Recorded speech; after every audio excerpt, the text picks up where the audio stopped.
So we're Oak Flat. Yeah, this is Oak Flats. This is like some of the pictographs. They're all around here, but this one is the ones a lot of people come and visit, and you see a lot of people come and damage them and vandalize them. These have been here for thousands of years. They connect, they tell our stories, you know, and they've been here forever. So can you explain some of them? Well, this one's like, you see the deer right here, and then you see a lot of the snakes in here.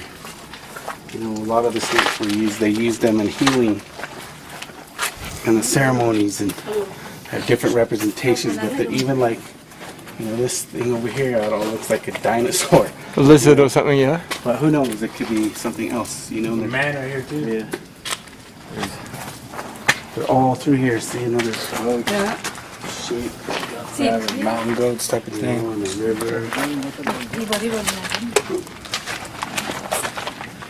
You see them all up in here, and they would come and, you know, tell a story, something that happened maybe up here.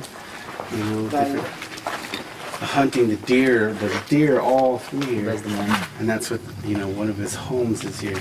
So all these things are here, and it would just tells a part of the history. But these folks, they come out here, and it's happening all over the, like Cooper said, all over the country. They just opened up our relatives in Bears Ears, a national park there, and they want to take millions and millions of acres that hasn't been documented or is being protected, and give them to corporations to frack and mine with no protections. So this is happening all across the country.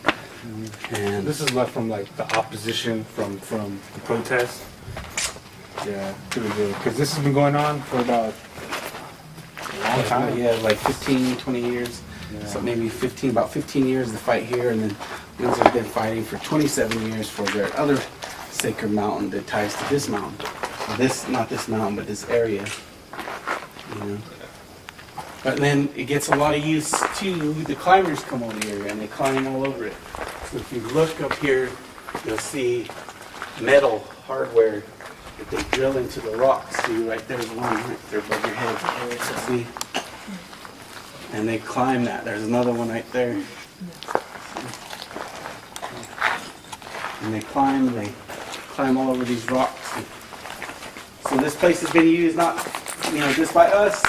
A lot of these people, you know, climb. It's not really a good idea to climb all over this, but because they tell stories and you recognize the people. Seems like we're part of the tiger, something like that. And it came in and took over things, see? And we've never really told our story. You know, all these stories that you hear are based off on these viewpoint, narrative. So these here tell our stories, and there's not a lot of people left that can decipher these because they're attacking our religion. You saw that up here with our crosses, the holy ground. You know? And so it's very much a spiritual fight, you know, for who we are as a people, and for our youth to continue, our life to continue. You know, this place was a place of healing, but now they've taken the water out, and that feeds all these relatives and gives life to everything here, and they're slowly drying it up, you know, and preparing it for a huge mine, which will then be the largest mine, open pit mine in North America will be here. So that's what so this will all be gone.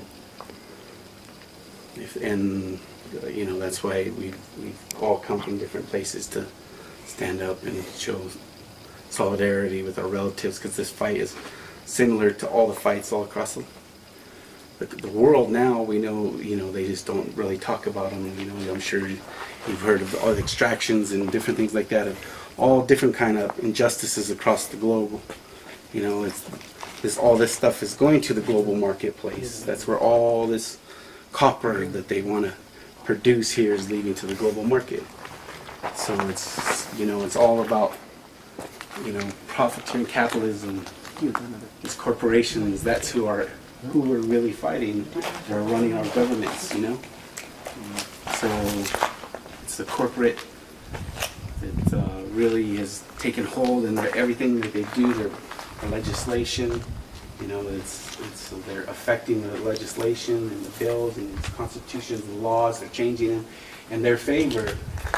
So that's what they're not even following the laws in some cases. Like I'm sure you all heard of Standing Rock and different fights like that. There's fights all across the country that they're taking the land and they're not following the NEPA studies and all the environmental studies, because they're awarding them the land outright to benefit the companies. So that streamlines the process, and then from that in turn, you know, increases their profit margins, and they, you know, the markets. yeah.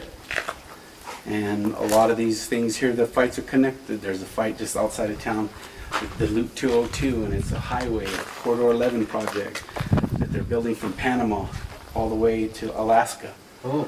And there will be ramps off of this to the ports to export all these global products.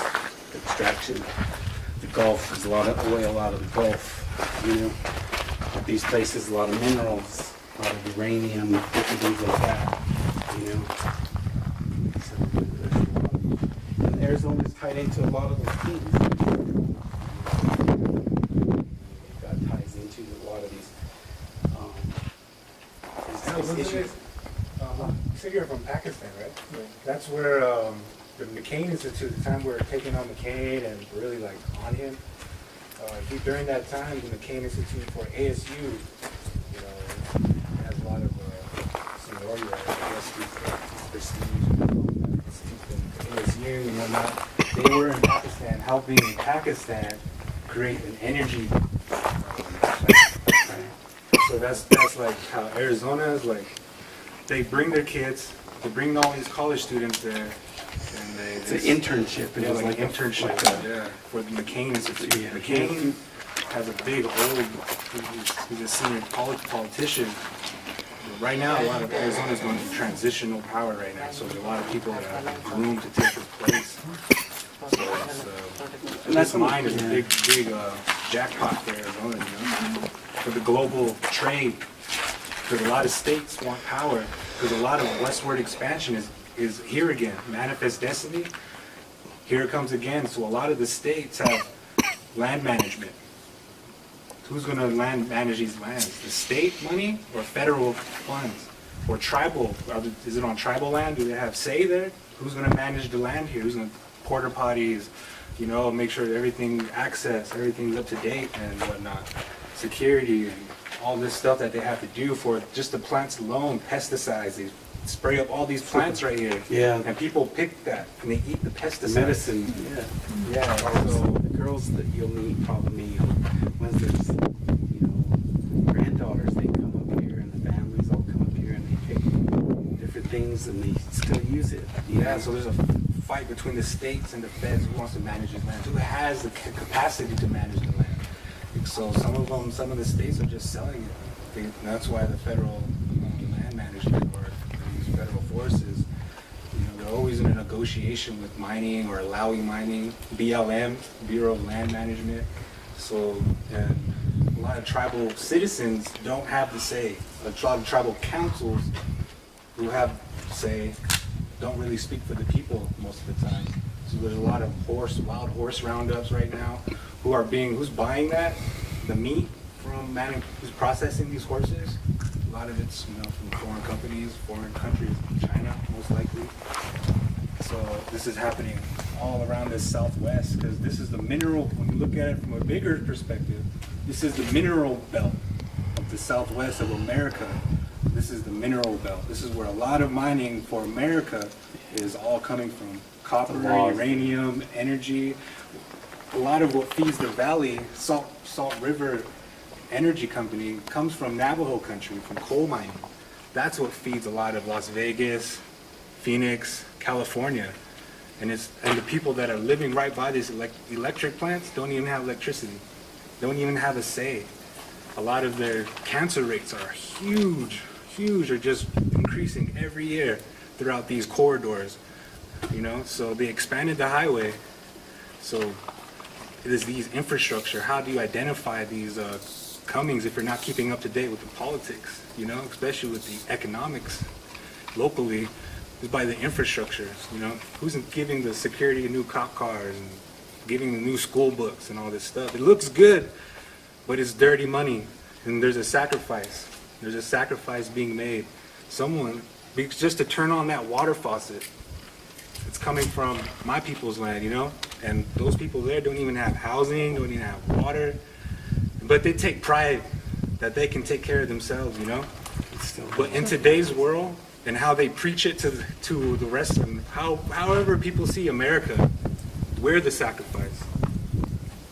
The indigenous people, we're the sacrifice. We are that 1% of land that's untouched, even though we have been at threat and saying no. But right now, we have been locked in. We have locked in ourselves to where sometimes all our people don't even want to come out to the world. You don't really see a lot of, but now a lot of people are coming out. You're gonna see a lot more natives speaking up, going to your land. You might see another Apache, another Dene, another Pueblo there. You never know. There's a new generation coming about, but within that, a lot of this knowledge, they don't care about. They don't really know the value that they have worldwide. They don't know that value of history. Because we're in it, we're always at threat, and we're always just pushed aside. We're always just pushed aside, even in our own homeland, just pushed aside. We don't care. Let's look about, they use this one word, and I'm sure we all heard it, the Commonwealth, the common good of the people. That's a sacrifice, and who is it? It's that little village far away from that city right there. Push them back further, cut off their river, dam it up. Roosevelt Dam is just right up here. Feeds the people. Phoenix didn't look like that. It had trees, a lot of trees. The Otham people there was thousands of them there. Only 200 years to change that. 200 years since they've been here. Not only that,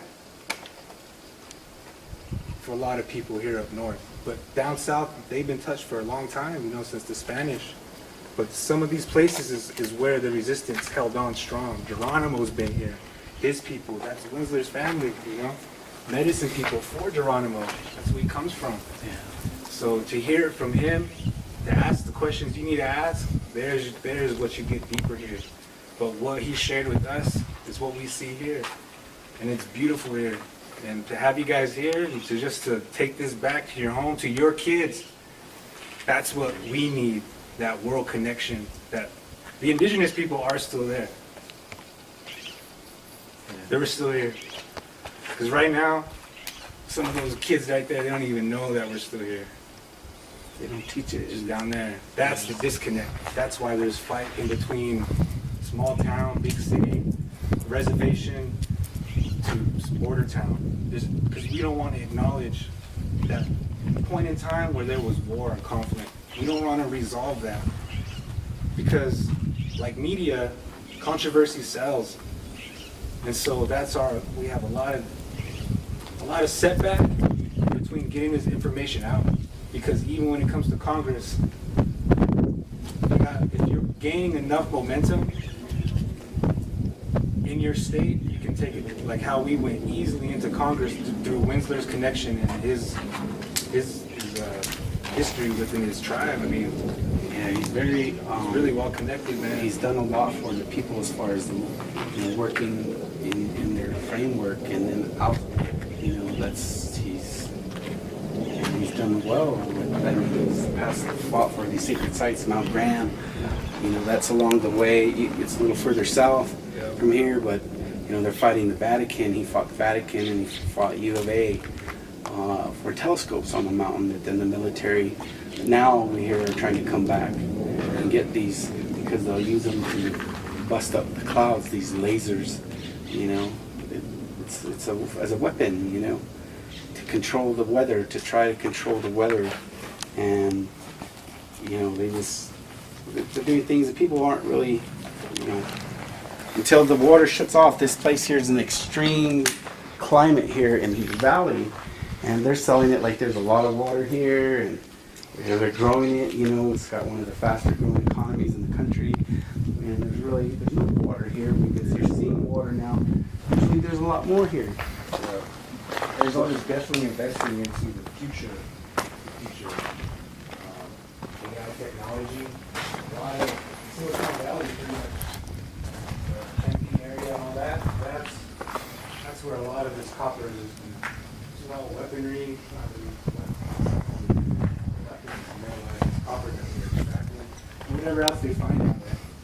And just into the technologies, you know, it's all the technologies are electronic, so that's tied in to all that. And then the gates, I mean, they're building a digital city out here off of this highway that they're going to build, and it's going to be the first digital city in America. You know, it's Bill Gates. And that's, I feel like it's a product. The community is now a product.